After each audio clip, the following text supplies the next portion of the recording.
I was driven to good old Pearson Airport, the finest, most efficiently run airport in North America. I'll just leave that with you. And dropped off. Now, because I am a business traveler kind of person, I have access to the Maple Leaf Lounge. And this is one thing I can thank Furry Fandom for. I am a frequent flyer. Furry Fandom has flown me literally all over the world to do what I'm doing here. I've been flown to Australia, to France, to Germany, to the Czech Republic, to Japan, to Malaysia, to Australia, to a few places I don't remember. I don't know why.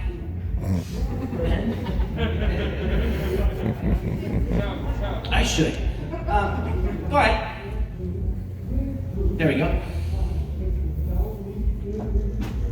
I am, with United Airlines, you've got certain levels. You've got the silver level frequent flyer.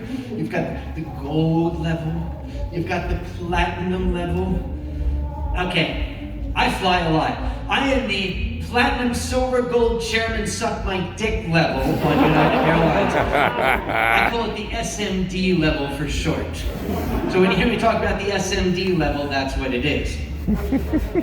So I was sitting in the Maple Leaf Lounge, drinking some exquisite German Riesling, which they happen to have there,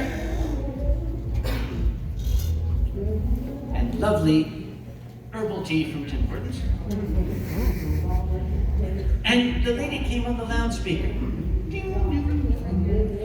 Ladies and gentlemen, we seem to be experiencing a small fire situation in the gate area.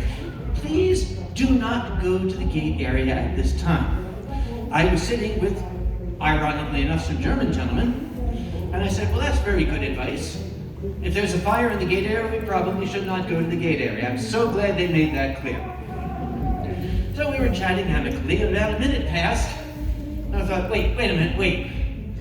The gate area, that's where my airplane is. And I kind of want to go home tonight. Maybe I should go check on this and see if it's my airplane that's on fire. I don't know. So I got up, and they had this like little partition you go around. I was going to go to the area where the check-in desk was. And when I walked around the corner, the first thing I noticed was the place was filled with smoke from about 3 feet down from the ceiling. And the staff was all gathered, and the manager was saying, okay, I'm going to need you to do a sweep of the restrooms, men's and ladies. You're going to check the bar area. And I thought, uh-oh. So I went to the German gents and I said, grab your bags, fellas, I think we're leaving.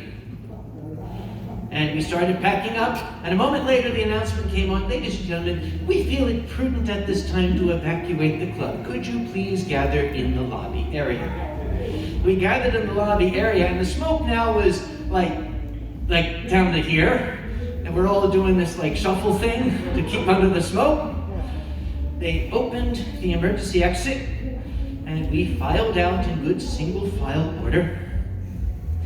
And they took us down to like this strange little concrete bunker. I don't know what the heck. They had a door that opened out onto the tarmac, and there was a bus waiting for us. And they piled us onto the bus and waved to us and sent us off into oblivion. The bus drove for, it had to have been 10 minutes. I thought maybe we were going to Ottawa or something. It eventually led us off next to a set of glass doors, and we all went into the glass doors, and there was a customs checkpoint there. So we were all just standing around thinking, okay, is somebody going to tell us what we need to do? So I took the advantage. I went up, and there was a nice airport security officer, very polite airport security officer you have up here in Canada. And, yes, that was a joke. And I said, excuse me, sir, we're not sure. He said, get in line. I said, that wasn't very Canadian of you. He said, sir, get in line. I said, okay, sure. By the way, where are you from originally? He said, Chicago. I got got it. Okay, never mind. So we got in line,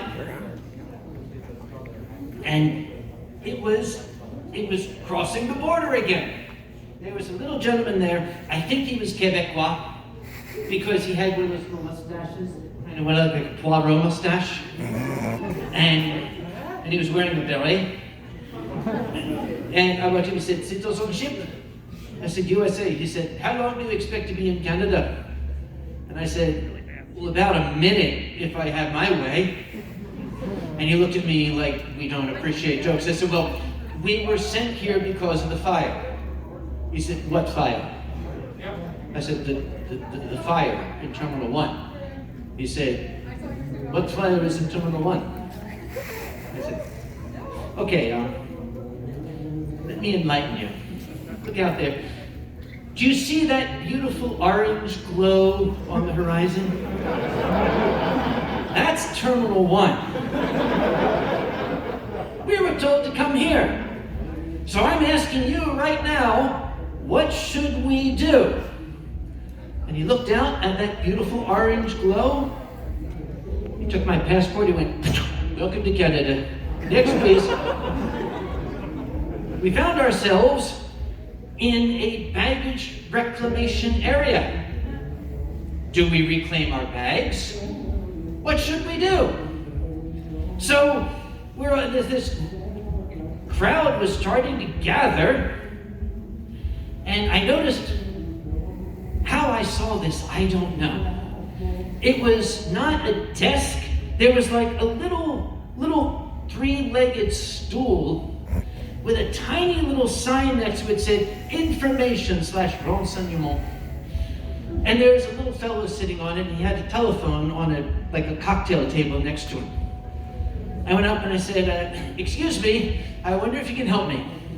He said, "Yes." And I said, "Well, we were sent here from Terminal 1 because of the fire." And he said, "What fire?" Do you see that beautiful orange glow on the horizon? That's Terminal 1. Terminal 1 at this time, from the size of that glow, I am guessing is probably like a burning hellhole, with people screaming and falling into the pit of despair, like Detroit. I can say that I'm from Philadelphia, okay? There you go.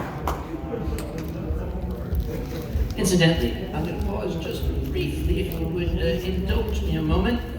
And Cryo, do me a favor. Take some pictures of this crowd. I want a fucking bigger room next year, okay?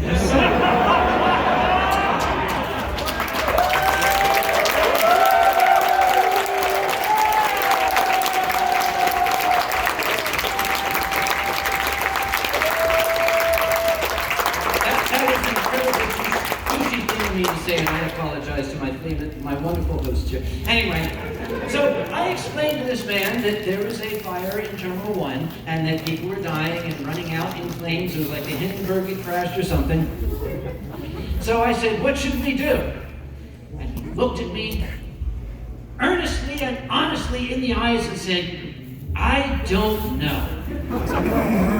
I said, we are brothers in ignorance, you and I. Now I've got the entire crowd from the Maple Leaf Lounge standing around me. So this fellow got on the phone. Now, standing next to me was a gentleman. When you're undergoing adversity, you start making friends with people. This gentleman's name was Bruce. He was an American. He was headed for Newark, New Jersey, the poor son of a bitch. Anyway. Thanks. We were kind of like moral support for each other. This fellow got on his little phone and he dialed, and he's, yes, there are people here from Terminal 1. They say there's a fire. Apparently there is, yes. Yes. Do you see that glow on the horizon? It's Terminal 1.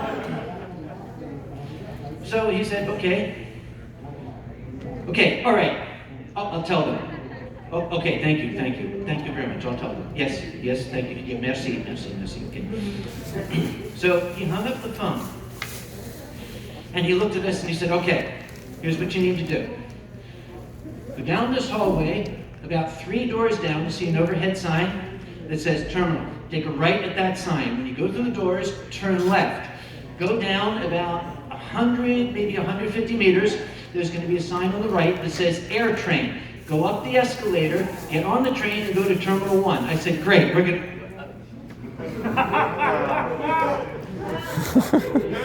I'm sorry, and go where? He said, you take the air train to Terminal 1.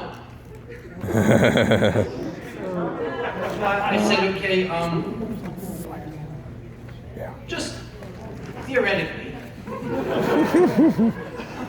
if we should get there and find that Terminal 1 is still engulfed in flames, what should we do? He said, well, then come back. By the way, I'm not making any of this up. Oh, God. I swear on my mother's grave, every word of this is true.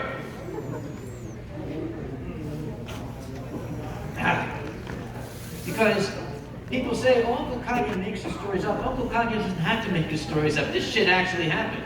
I couldn't make this up if I wanted to.